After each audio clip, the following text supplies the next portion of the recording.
I know why you're here. Probably because your music projects folder looks a lot like mine. Endless projects that fill up your hardware and probably your desktop too. And they fill up every part of your mind that isn't already filled by SpongeBob quotes. So, how are we going to take all of those unfinished songs and turn them into bad boys, put a bow on them, get them out into the world? Well, here is 5 tips that's going to help you take all those songs, finish them one by one, knock them out. So let's get into it. Tip number 1, bounce MIDI to audio. I know it can be really tempting to go into that MIDI screen and start moving everything around, cutting your notes short, getting the articulation right, the chord lengths, and even the quality of the notes. Yeah, I know, it's very tempting. It's like a shadow like looming over your shoulder, like you're like, oh, I should change this. Well, a great strategy that I've implemented is bouncing my MIDI to audio. It's a super simple trick. I'm going to show you how to do it in Ableton. So just select your track, hit freeze, and then hit flatten on that track too. And that's going to take that MIDI and it's going to bounce it to audio. So now you don't have this control that you once had before where you can change every little parameter and everything. None of that. We're just going to cut the fat off and we're going to say, here's our sound file.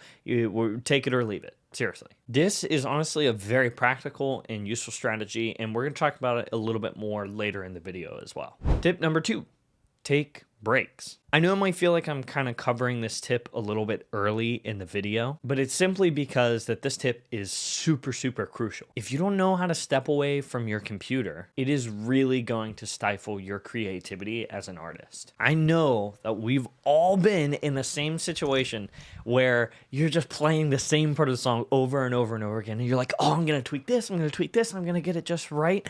But the reality is, if you would just step away from your computer for 20 minutes or even come back the next day, you're gonna have fresh ears, you're gonna have a fresh take, and you're gonna be like, oh, wait a minute, this is what I know is wrong with this, and let me do these steps to fix it. If you're hearing me say this and you're feeling particularly convicted by this tip, it's probably a good sign that it's something that you need to do. I know a lot of us just want to power through, make everything happen as soon as possible, but the reality is, in terms of quality, you're really going to want to take a step back so that when you come back in, you're going to have fresh ears. You're going to tackle this thing. It's going to be great. Pause the track, go for a walk, pet your cat, drink some water, make a coffee. I don't care what you do. Just don't be listening to music. Give your ears a break. Give yourself a break, okay? Sounds super simple because it is. Implement it. It's going to help you out. Tip number 3, ask for help. Okay, man, here we go again. I already know people are going to be feeling some type of way whenever they hear me say this because it hurts, man. It hurts.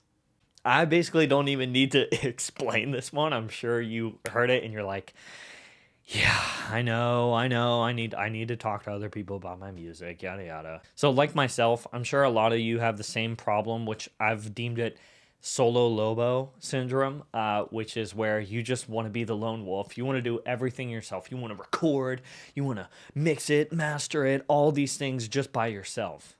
And so the truth is, while you can definitely put your energy into that, you can work towards that, and you might even achieve that, your creativity and the quality of your music could possibly suffer at the hands of that decision. Including other people on your personal projects, whether it be playing or just getting their opinion for listening, can introduce fresh perspectives onto your music.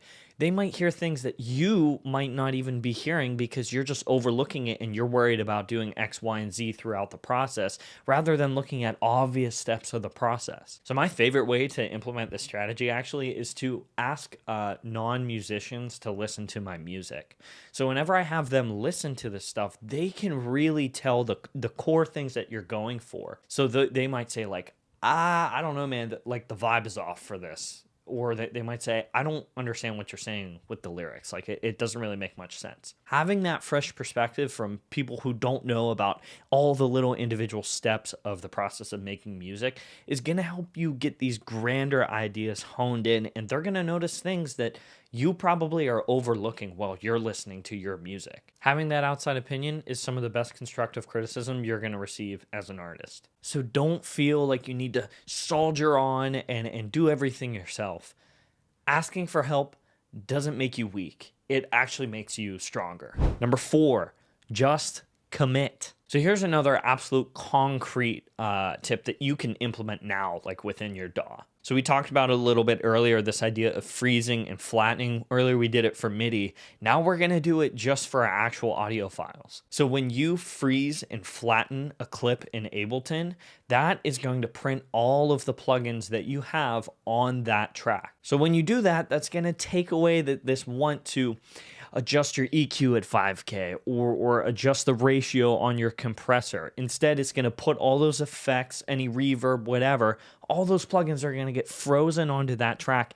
And it is what it is now. Now you've committed. This is a part of the song, and you're going to use this element moving forward. This also applies to if you're someone who does like a million takes of one part of the song. Basically, my goal when I'm recording is to do maybe 2 or 3 takes of one part and embracing the imperfections that come along with it. Funny enough, when people are listening to your music, they don't want you to be perfect, Mr. Roboto hitting every single thing. The humanity in the imperfection in the music is what makes it musical, guys. People are looking for human elements within your recording because they want to know that you're a human. They don't want everything to be AI generated. I'm sorry, that's just the truth. So learn to embrace those imperfections and just commit to what you already have. If you can master the art of committing and going with what you have, then it's gonna seriously skyrocket your productivity. Tip number 5, this is the final tip, and it's my favorite.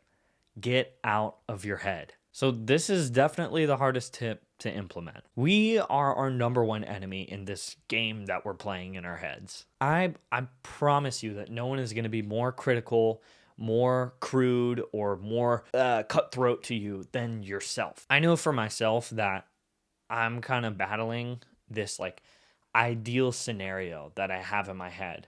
Almost like there's some other side that I'm trying to get to whenever I'm writing my music. I know it sounds weird, but you probably know where I'm coming from. And I do it so much to the point that sometimes I forget to just be myself. Our greatest strength is our individuality. Nobody else can do exactly what you're doing. No one else has your influence, your life events leading up to what you've had, and no one else can communicate your story other than you. When I hear people say, oh man, my music doesn't sound like my favorite artist, I don't understand why that upsets people. For me, whenever I listen to my music and I'm like, this doesn't sound like anyone else, I'm like, dude, that's great. Nobody else sounds like me, which means if I can figure out how to do my work the best that I can, it's going to reach people in a different way than other artists. In the wise words of Oscar Wilde, be yourself.